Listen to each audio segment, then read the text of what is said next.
Okay, so question 6. The question 6 says that the diagram shows a sketch of y equals x squared minus 3x, and the part A asks us to sketch the line y equals a half in parentheses x minus 3 on the diagram. Mark the value where the lines cross, where this line crosses the y-axis, and the question awards us with 2 marks here. Okay, so all the question really asks us to do is to mark where the line crosses the y-axis. Okay, so you can of course underline this if you like, or highlight it in your own way, and we need to of course sketch and mark where this line crosses the y-axis. Okay, so first of all, let's just start by simplifying this a little bit. So we have y equals a half times x minus 3. So using the standard form for a linear equation, y equals mx plus c, we know that the gradient is a half x and the y-intercept, which is c, which is minus 3 over 2. So we know it's going to be a negative number. Now, with our y-axis here, we know that this point is minus 3, and we know that the midpoint, which is minus 3 over 2, is going to be halfway between the origin and the point minus 3. Okay, so we're going to say this is a point here where the y-intercept is. We're going to notate that if I can. Minus 3 over 2. This is our y-intercept, and we know the gradient is a half, so it's going to be slightly, not quite the same as y equals x, but it's going to be the gradient is going to be half as steep. Okay, so we also need to know where when the line crosses the x-axis. So that's when y equals 0, right? So we can just write that down below, of course. So when y equals 0, oh, 1 second. When y equals 0, a half x minus 3 is equal to 0. Therefore, we can multiply by 2 each side, and it will not have an effect on the 0, of course. Is equal to 0. X minus 3 is 0. Add 3 to both sides. X is equal to 3, right? So this is when y equals 0. Well, we can see here on the graph already there that this curve here crosses the point 3, 0. So this is an intersection point between the line and the curve. So if we sketch the line here, and we can draw it from back here, we know that, there we go, that's about right. We know that this is the correct drawing, and the line intersects the curve at 2 distinctive points, one here and one here. Of course, the question only asks us to sketch the line, which we've done, so that's check, and then to mark the value where this line crosses the y-axis, which we have here, which is minus 3 over 2. Okay, so that's check as well.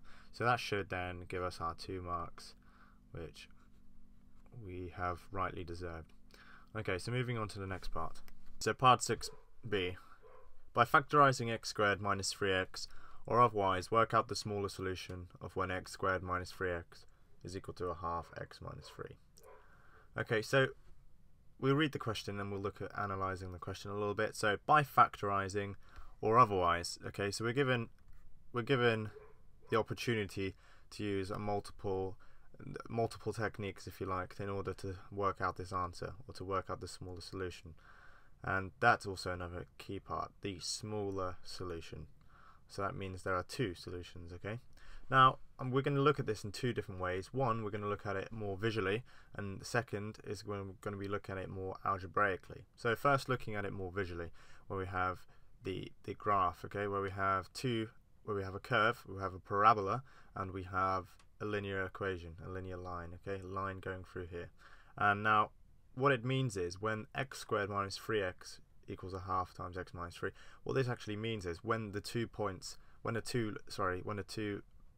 line and the parabola are equal, when they cross or when they intercept, that's what it's saying, and we need to find the x coordinate and the y coordinate of those points retrospectively. So this here, illustrated by me circling these points here, are when, obviously inside the center of these points, when the line crosses the curve. these 2 points are when this is true. Okay, that occurs when these are the same. Okay, now we can use some information from one of the values, because we know that the x point here, the point when they intercept, is when x is equal to 3. Hang on a second, if we can get this working.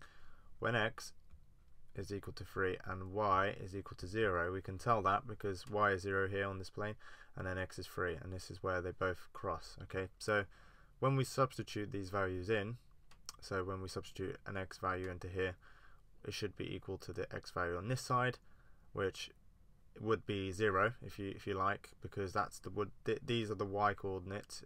So when you substitute 3 into here, you get 9 minus 9, 0. You get 3 times 3 minus 3, 0 times a half. So 0 equals 0. That's true. Therefore, the y value where they intersect is 0. Okay, so that's correct. But what about this? This is our smaller solution, right? So we need to find out what this value is. Well, we don't actually know what it is. So what we need to do is use the more, if you like, algebraic perspective to be able to solve it accurately, because you could guess what it is. You know it's less than 3 on the x-axis, and you know it's greater than minus 3 over 2 on the y, but you know, you can keep that in your mind, but in order to calculate it more accurately, we need to look at the algebra to it. So let's crack on straight away. So in order to solve this, in order to find what the x value is, we need to form a quadratic equation. Okay, so what I'll do is I'll start off by multiplying out by 2 for both sides, giving us 2x squared. Let's just do that 2 better. 2x squared minus 6x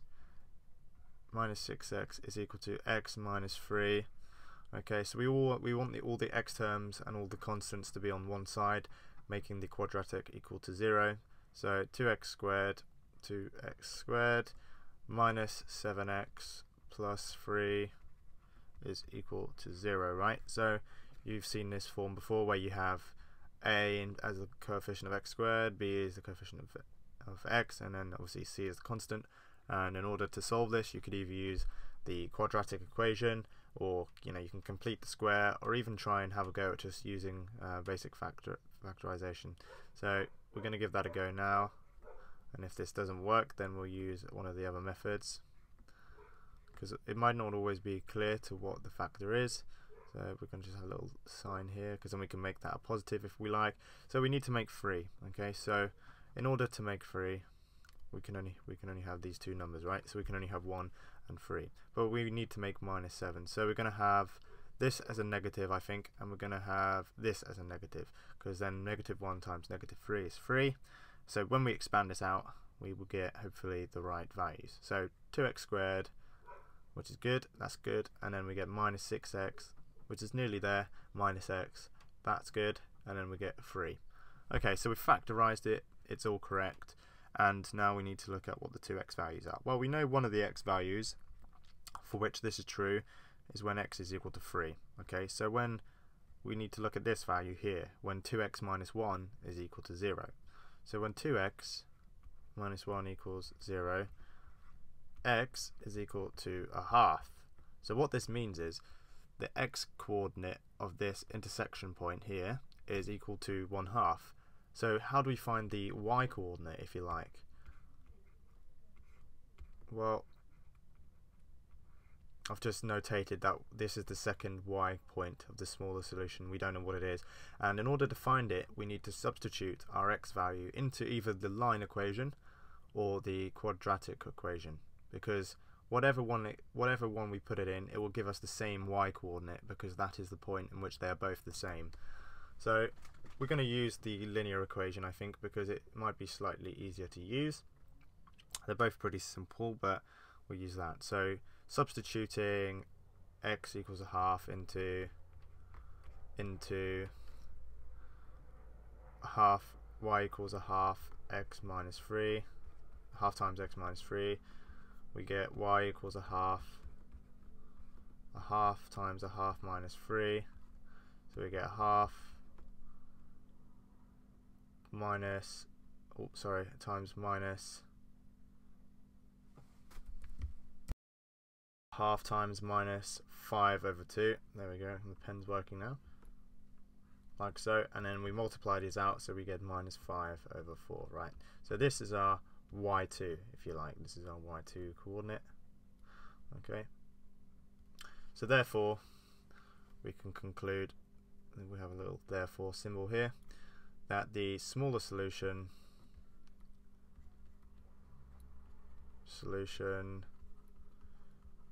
of x squared minus 3x equals a half x minus 3 times x minus 3 occurs at point a half minus 5/4, right? And this will give you this will give you the marks available for the question. Okay, so that's it on question 6. See you in the next part.